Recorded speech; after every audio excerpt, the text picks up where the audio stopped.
Good morning, everybody. Happy Tuesday. I hope your week is going well. This is going to be kind of a different video today. I read a story that the EPA was going to change the regulations on ethanol based or ethanol laced gasolines. In many states, what they call E10, 10% ethanol, has been added to the gasoline for, probably 20 years now. A lot of that is under the guise that it's better for the environment, but what they're not telling you is it's probably better for the corn farmers. Iowa, Nebraska, Illinois, states out there, maybe Indiana, they make a lot of money by selling corn so we can essentially burn our fuel. Well, ethanol has higher octane than straight gasoline, but it has a lower BTU energy content.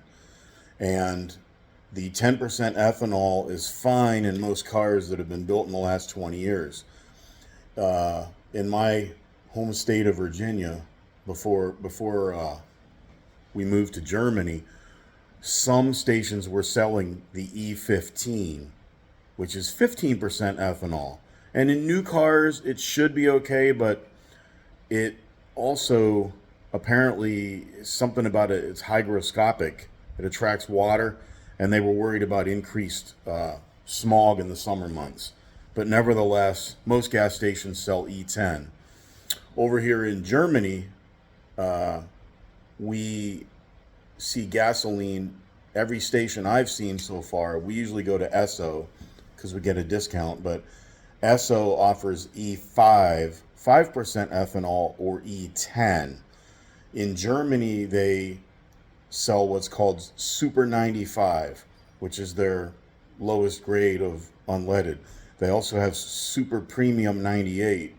Now, the 95 octane in Germany is the same. They rate it's octane has to do with anti-knock qualities to prevent pre-ignition or detonation, but the way they measure it in the United States, they use, I think it's the research method and the motor method, and they divide it by 2. Nevertheless, Germany uses a different standard for measuring it, and 95 octane in Germany is the same as 90 in the United States, so it's like mid-grade fuel. 90, the Super 98 in Germany is the same as 93 octane in the United States. And there are Shell and ARAL stations, ARAL, that sell Super 102 or Ultra 102, which is like 90, that'd be 97 octane in the States. I think you would only use that if you had a McLaren F1 or a Bugatti or a Lamborghini or some kind of car that, we can't even dream of buying as normal people. But nevertheless, ethanol is touted as being so great, but it can't survive without heavily being subsidized very heavily, and with without the mandates, without requiring it. Ethanol, you get less energy from ethanol than it takes to create it. Lots of diesel fuel gets burned in harvesting that corn. With ethanol, you also can't pipeline it like you do gasoline. It has to be trucked. That uses more diesel fuel, plus it adds extra expense. So the ethanol-laced fuels tend to be cheaper than straight gasoline or E0, but that's because of the subsidies. The whole thing is really weird. The politicians are pulling a fast one on us, as usual. I know that in the United States, at least in rural areas of Virginia and a lot of places in Pennsylvania, they have a yellow corn cob on the pump. It's called Flex Fuel E85. It's 85% ethanol and 15% gasoline, kind of the opposite of E15. But anyway, you can only use it if you have a flex fuel vehicle. Ford had the Crown Victoria that was flex fuel. I think the Taurus is flex fuel, and maybe the Explorer. And the old Ranger pickup trucks, some of those were flex fuel. And Chevy Silverado was flex fuel for at least a few years. but your vehicle has to be rated as flex fuel to use that, or you'll ruin your engine.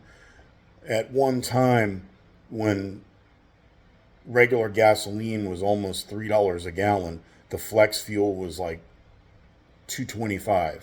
So it was almost 75 cents a gallon cheaper, again, because of the subsidy and the taxes are lower on it. But your fuel mileage goes down sharply because of the lower energy content of ethanol. So, it's something to keep in mind. Make sure you have a flex fuel vehicle before you decide to try and save money. If you have an old vehicle from the 70s or the 80s, E15 might not be a good thing to do either in that car because of the seals and the hoses and things like that. And if you leave the car sit, if you have an old, let's say you have an old 1969 Mustang or something, running any ethanol in your gasoline would not be good, because if the car sits a long time, it's going to attract moisture. Not good on a carbureted car. But anyway, I've noticed being here in Germany that I have never seen flex fuel sold here. Now, maybe it is somewhere, I don't know. And I've never seen a vehicle with a flex fuel label on it. People over here do buy diesel-powered vehicles, though. Lots of them. You'll see diesel Volkswagens, Audis, BMWs, Mercedes, even Fords. Ford has, I think it's a Focus station wagon. I'm not sure. I think that's what it is. They have diesel engines in them. But gasoline over here on the economy is about $1.85, somewhere around there per liter. And that comes out to a little over €7 a gallon. And that would be about almost about $7.50 a gallon. We buy fuel on post and we pay about $4.50 a gallon. Or we can use our AFES debit card at any Esso station in Germany, and we get a significant discount on it.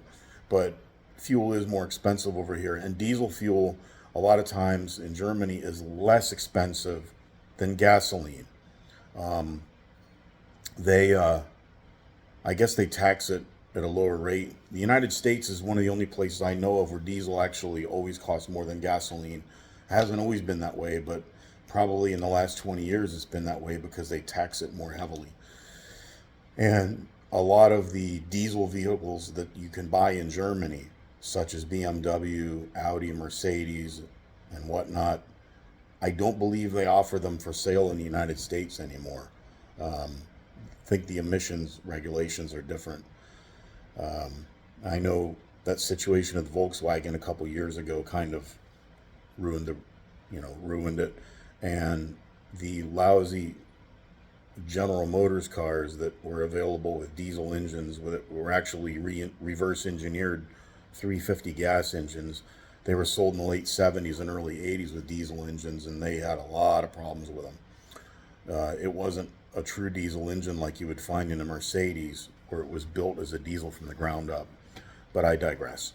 Anyway, just keep your eye on that story. They're supposed to start allowing E15 to be sold all year round.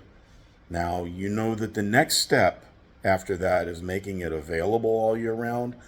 The EPA, with a lot of pressure from the agricultural lobby, is probably going to try and force E15 to be the default gasoline in the entire United States, just as they have done with E10.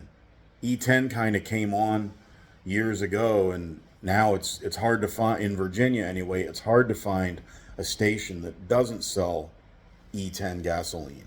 And you're starting to see E15 stations crop up.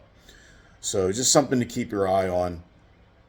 On a related note, there seems to be a big push towards getting people to drive electric cars. Hey, that's a fantastic idea. They're not really zero emissions because of what needs to be done to make the batteries and generate the power and all that. But it seems kind of weird that politicians are pushing people into electric cars when almost every major utility has strong, serious concerns about being able to support the power grid. So if we are shrinking our domestic energy production and encouraging more people to drive electric vehicles. Well, look at California. You know, what starts in California goes elsewhere. They're telling people not to charge their vehicles at night. And then they're worried about blackouts because of people using their air conditioner. Well, what's going to happen if you have, say, 15 houses in a cul-de-sac and 6 of those people buy a Tesla or some other plug-in electric car, and they're running the 220 volt high amperage breaker to charge that car at night? What's that going to do to the power for the rest of the people on that transformer? There's a whole lot of things that people, you know, I don't want to get political with it or anything, but there's a whole lot of questions that need to be answered, even asked before we go head first into this. And where are all the minerals going to come from to make these batteries? You know, cadmium, cadmium, zinc, nickel, copper, and mercury, all these other things that go into these batteries. I don't know if you put mercury in a battery, but nevertheless, a lot of these heavy metals, they have to be mined, they have to be transported, they have to be smelted. And then a lot of the cars that are electric are made of a lot of plastic. Well, plastic is made using fossil fuels. So, you know, wind and solar have a niche, but you know, you're asking people to put more emphasis on things that are not the most efficient way to generate or deliver energy. And with ethanol, it's also, you know, it could have an effect in poor countries because they have a very heavy presence of corn in their diet. So what we're doing is we're essentially burning our food, you know, and hunger is supposed to be a problem. So just a lot of, you know, it's like a squirrel running around in my backyard and I'm chasing him with a tennis racket in my head, but I can't help but wonder about a lot of these things. Anyway, I'm sorry if I rambled a little bit. This is kind of out of the norm from my train of thought when I make a video, but if you like it, hey, hit the thumbs up. If you don't, hit the thumbs down. It's not my, you know, I've got a face for radio and a voice for print. So I'm not a journalist or anything by any stretch. I'm just a thinking American and, you know, concerned about when the government forces something, okay, who's behind it, who benefits from it, and who gets hurt. And in a lot of these things, ordinary people get hurt, and big companies and people in government connected to these big companies seem to be laughing all the way to the bank. And some things that are supposed to be good for the environment sometimes turn out not to be so good for the environment. So, you know, pay no attention to the man behind the curtain and stay vigilant, people. Stay vigilant. Believe 90% of what you see and only 50% of what you hear.